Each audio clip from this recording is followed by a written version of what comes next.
Welcome to Tales That Stay, stories that stay with you. The most dangerous prayer a human being can pray is just 4 words long. God, give it now. We all think God's silence is a refusal. We think his delay is a denial. But consider this. The worst thing God could do for you is say yes before you're ready. If you put a 10-pound crown on a newborn, you don't make him a king, you break his neck. If you pour a gallon of water into a pint-sized glass, you don't fill it. You will flood the table. We are obsessed with arrival. We want the promotion, the relationship, the platform, the millions without the preparation. But a blessing received too early isn't a gift. It's an executioner. Julian was 25 years old. Brilliant, charismatic, ambitious. He was a structural engineer, but unlike most of his peers, Julian didn't dream of following rules. He dreamed of making people gasp. He wanted to design buildings that changed skylines. But there was a problem. He always felt trapped. Junior associates at big firms spend their days checking calculations, reviewing documents, following orders. Julian wasn't satisfied. Every morning, he stared at the mirror and whispered, "I am ready. I am better than them. God, open a door, get me out of this shadow." He wasn't praying for wisdom or patience. He was praying for visibility.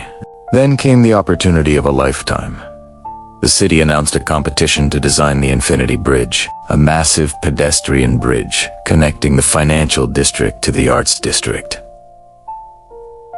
A multi-million-dollar contract. Normally, only established firms applied.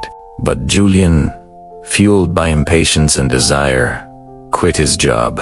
He emptied his savings. He rented an office he couldn't afford. For 3 straight weeks, he worked without rest, designing a bridge that looked like it floated on air. It was impossible, beautiful, seductive.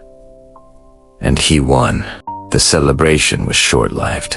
Julian had never managed a team this large, never handled a project this complex, never been responsible for millions of dollars.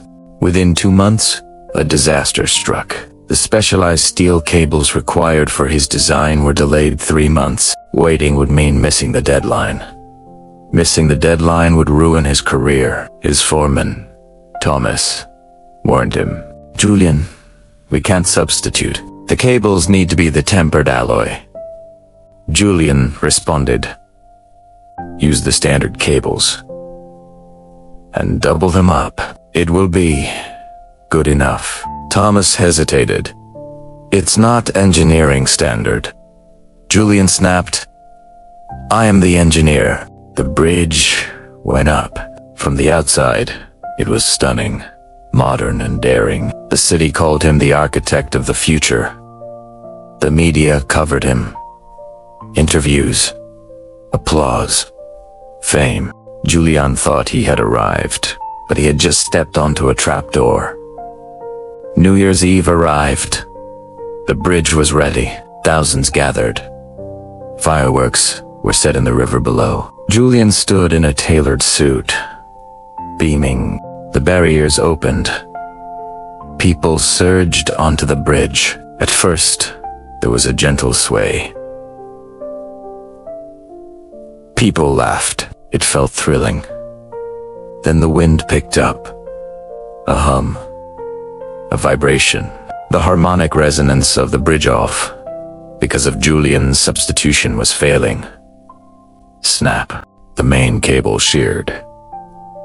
The deck twisted. People panicked. Screams filled the night. Dozens were injured. Miraculously, no one died. But the bridge was ruined. Investigators uncovered everything. The rushed design, the ignored warnings, the substituted cables. Julian's name went from genius to cautionary tale. His license revoked. His career was over. His savings gone. He had chased a blessing before he was ready, and it had almost killed him. Years later, Julian worked quietly in a lumberyard. One day, trying to force green wood to dry faster, he was stopped by the owner. an old man who had no idea who Julian was. "Boy," the man said, "you can't rush wood. If it looks dry on the outside but is green inside, it will fail. Hollow beams break houses." Julian froze. Tears filled his eyes. He finally understood. His failure wasn't about talent. It was about readiness. His character hadn't been tempered. He had demanded a weight he couldn't carry. Like greenwood, he looked strong on the outside, but hollow inside. Here is the truth. God protects us by hiding us. The delay is not denial, it's preparation. Diamonds are carbon buried deep under heat and pressure. Steel is tempered slowly to gain strength. Wood becomes strong only as it dries fully. If God gave you your relationship, your millions, your platform today, would you withstand the pressure? Would your ego, impatience, or insecurities destroy it? Stop praying, "God, give me the blessing." Start praying, "God, make me strong enough to carry it." Wait for the season. Let the wood dry. Let the steel temper. Let the character form. When the time comes, you won't just walk through the door. You will stand firm, and nothing, no wind, no storm, no world will knock you down.